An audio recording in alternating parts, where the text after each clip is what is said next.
पालिका निवडणुकीमध्ये भारतीय जनता पक्षाला मिळणार आहे। यापूर्वी ज्या नगरपालिका आमच्याकडे नव्हत्या त्याही नगरपालिका आमच्याकडे येणार आहे आणि जनतेचा कौल हा भारतीय जनता पक्ष आणि महायुतीच्या बाजूने आहे। जेव्हा प्रचाराच्या वेळी आम्ही बघितलं तर मतदाराचा कौल सुद्धा भाजपाच्या बाजूने आहे, त्यामुळे मोठा विजय होणार आहे। राष्ट्रवादी हा पक्ष जो आहे अजितदादा गट काही ठिकाणी भाजपसोबत तर बऱ्याच ठिकाणी शरद पवार गट किंवा जिथे जमेल तिथे त्याच्यासोबत आघाडी करण्याच्या तयारीत आहे महानगरपालिका निवडणुकीसाठी। अजितदादांना त्यांच्या पक्षाचे अधिकार आहेत आणि त्यामुळे त्यांचा निर्णय माननीय सुनील तटकरेजी, प्रफुल्ल पटेलजी आणि अजितदादा घेतील। मला वाटतं की महायुती आम्ही करतोच आहे, पण ज्या ठिकाणी खूप जास्त कार्यकर्ते आहेत सर्व पक्ष मिळून, त्यामुळे तेवढ्या सीटमध्ये ते पूर्ण होऊ शकत नाही, लढू शकत नाही। अशा वेळी मात्र वेगवेगळा लढण्याचा काही ठिकाणी राष्ट्रवादी, काही ठिकाणी आम्ही तर महायुतीत लढतो आहे, शिवसेना भाजपा, पण ज्या ठिकाणी खूप जास्त संख्या होते आहे त्या ठिकाणी मात्र मित्र मैत्रीपूर्ण लढत होईल। आणि त्यामुळं ज्या ठिकाणी मैत्रीपूर्ण लढत होईल त्या ठिकाणी मात्र आम्ही कुठलेही मनभेद होणार नाही, असं कुठलंही वक्तव्य आणि निवडणुकीमध्ये असं कुठलंही कार्य आमच्याकडनं होणार नाही। मुंबईमध्ये भाजप 102 जागांवर आणि शिवसेना 48 जागांवर लढेल अशी शक्यता आहे आणि भाजप मोठ्या भावाच्या भूमिकेत मुंबई महानगरपालिकेत असं बोललं जातं। नाही, आता तिथे 2 दिवसाच्या आतमध्ये आमचे सर्व मुंबईची कोर कमिटी, शिवसेनेची कोर कमिटी बसून याबाबतचा अंतिम निर्णय करणार आहे। रवींद्र चव्हाण यांनी ज्या पद्धतीने सांगितलं महायुती शब्दप्रयोग टाळलेला आहे त्यांनी, त्यामुळे महायुती मुंबई सोडून होईल की नाही या संदर्भात साशंकता आहे आणि बऱ्याच ठिकाणी अजितदादाच्या पक्षाला बोलावलंही नाही। पहिल्या टप्प्यामध्ये शिवसेना भाजपा आम्ही त्या ठिकाणी एकत्रितपणे आमचे कोर कमिटीचे मेंबर प्रत्येक महानगरपालिकेला बसतायत, चर्चा करतायत।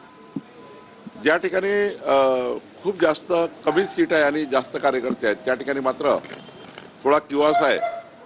आता काही ठिकाणी अजितदादांना वेगळं, काही ठिकाणी सोबत असं लढावं लागणार आहे।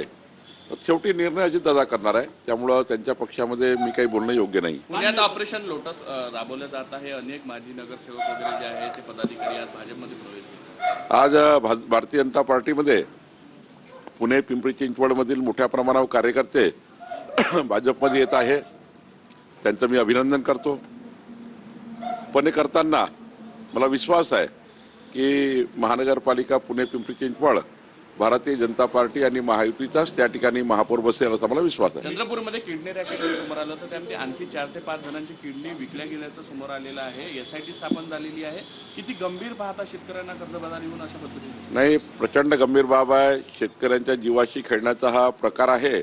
यावर माननीय मुख्यमंत्री देवेंद्र फडणवीसजींनी SIT आणि त्या ठिकाणी गंभीर दखल घेतली आहे, सावकारांना पकडली आहे। जे सावकार कर्जबाजारी सावकारांनी हे षडयंत्र केलं त्यांनाही पकडलं आहे। पुढच्या काळामध्ये अजून कडक कारवाई होईल आणि प्रचंड त्या ठिकाणी मजबूतीने आम्ही या ठिकाणी गुन्हे दाखल करू आणि नंतर मात्र जे जे या गुन्ह्यामागे असतील त्या सर्वांना कुणाला सोडलं जाणार नाही अशा सूचना माननीय मुख्यमंत्र्यांनी दिल्या आहे। काल मीटिंग झाली सीएम साहेबांसोबत, रात्री काल मीटिंग झाली सीएम साहेबांसोबत, त्या संदर्भात काही माहिती सांगू शकाल का? अजित पवार, तटकरे आणि सीएम साहेब अशी रात्री पहाटे 2:30 पर्यंत मीटिंग। सरकार म्हणून काही गोष्टी असतात, काही त्या ठिकाणी महायुती म्हणून गोष्टी असतात, त्यामुळे आता मी त्या बैठकीला नव्हतो, त्यामुळं त्या बैठकीत जे उपस्थित होते त्यांनाच त्याबद्दलची माहिती असेल। सामनामधून मुख्यमंत्री देवेंद्र फडणवीस यांच्या मंत्रिमंडळावर टीका करण्यात आली, एकनाथ शिंदे भ्रष्टाचाराच्या पैशातून राजकारण करत असल्याची टीका केली। सामनामधून आमच्यावर स्तुतीस तुमने उधळतील असं काही त्यांच्याकडनं अपेक्षा थोडी आहे।